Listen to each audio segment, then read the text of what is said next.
What is all that Chargers ambition worth if Justin Herbert's protection starts shaking at the first scare? Rashawn Slater left practice, never returned, and that hits the one area Los Angeles cannot afford to take lightly. Bolt fam, get ready. We're facing the risk without manufacturing panic, demanding real depth and separating roster fillers from players who can raise this team. If you expect daily answers from the Chargers, subscribe now. Training camp just put protection, competition, and Super Bowl expectations in the same line of fire. Start with exactly what happened. No spin. Rashawn Slater left the session with an apparent injury, briefly entered the medical tent, then watched the rest of practice. He did not return to the field. Trey Pipkins and Branson Taylor took the reps at left tackle, and Chargers fans can feel the weight of that development before a more complete update even arrives.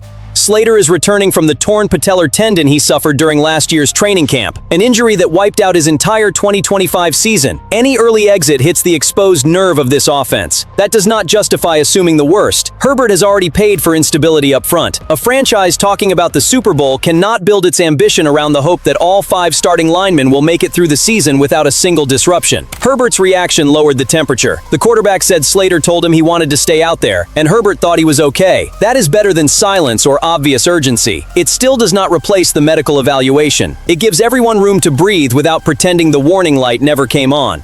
Los Angeles needs to test something important. Can Pipkins and Taylor keep one scare from changing the identity of the offense? Slater, the number 13 pick in the 2021 draft and signed to a 4-year extension before that injury, is not simply another blocker. He protects Herbert's blind side, stabilizes the calls, and gives Mike McDaniel freedom to attack the field without designing every snap around fear of the edge rusher. The response is monitoring, preparation, and pressure on the backups. No hysteria, no shrugging either. If Slater is fine, great. He steps right back into the plan. If he needs time, this line's depth must justify every roster spot. That test starts long before an official Sunday. The real danger is not one interrupted camp practice. It is finding out too late that the emergency plan was only a name listed behind the starter on the depth chart, with no real answer attached to it.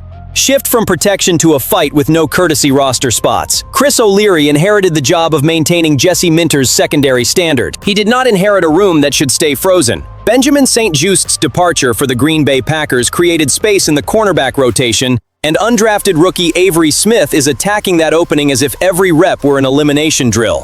Derwin James still blows up every conventional position label. He works in nickel and dime roles, moves near the box, and changes the defensive look.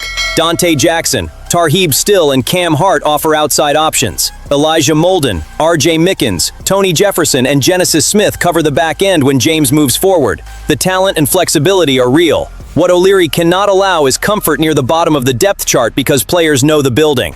Eric Rodgers is the likely candidate to absorb some of the opportunities St-Juste left behind. He impressed last preseason before an injury erased his rookie year. Dean Leonard also appears well-positioned. That possible 6th cornerback spot, though, has become a direct fight between Avery Smith and Nico Reed, a backup nickel who made the roster last season but appeared in only 5 games. That role is absolutely there to take. Smith is making the staff look again. At Toledo, after Quinion Mitchell left, Smith started and finished his final college season with 37 solo tackles and 9 pass breakups. His size can create questions, but his instincts and feel for the football keep appearing.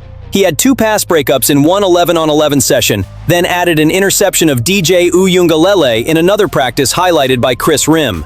Those plays do not settle the competition. They make it impossible to dismiss. This is still training camp. Preseason contact and special teams will sharpen the evaluation. A practice win means nothing if it disappears at game speed. A new staff should attack the roster fringe exactly this way. Do not protect the old order. Reward the player who forces a decision. If Smith keeps appearing around the ball, O'Leary will have to choose between Reed's limited experience and the rise of an undrafted rookie with no guarantees. The secondary cannot merely survive losing one piece. It needs to leave this competition hungrier, faster, and harder to predict. I'll say what people outside this fan base avoid. The Chargers did not build this offense for Herbert to merely play well. They built it to crush the old excuse that Los Angeles never gives its quarterback enough structure. Jim Harbaugh sees a player commanding Mike McDaniel's system at a level that takes years to reach, and expectations shoot through the roof. But Bolt fam, here is where the story gets interesting. Harbaugh said McDaniel knows this offense, and Herbert is right there in his hip pocket, mastering player and coaching details better than anyone in the organization. According to Harbaugh, the questions Herbert asks sound like advanced placement questions from someone who has spent 2, 3, or 4 years inside the system. That is not empty praise about arm talent. That is intellectual trust. It means handing Herbert the controls because he understands what every moving part is supposed to accomplish. Dan Graziano reinforced that picture after visiting the team. People in the organization believe this is the deepest roster of the Harbaugh era, with more weapons surrounding the quarterback and a rebuilt offensive line after injuries tore through it in 2025. The returns of Joe Alt and Rashawn Slater were essential to raising Herbert's ceiling. That is why the Slater development cannot be separated from this excitement. The engine may be sophisticated and dangerous. The body still has to survive December and January. McDaniel did not receive random pieces. He wanted players for his vision, and Los Angeles brought in Charlie Kolar, Alec Ingold, and Tyler Biadasz. Each addition has a job: multiplicity from the tight ends, a system-savvy fullback, and steadier communication at center. Intelligence only becomes power when all 11 players execute together. The purpose is to let Herbert control the tempo, identify the defense's answers, and punish hesitation before the opponent can dictate the game.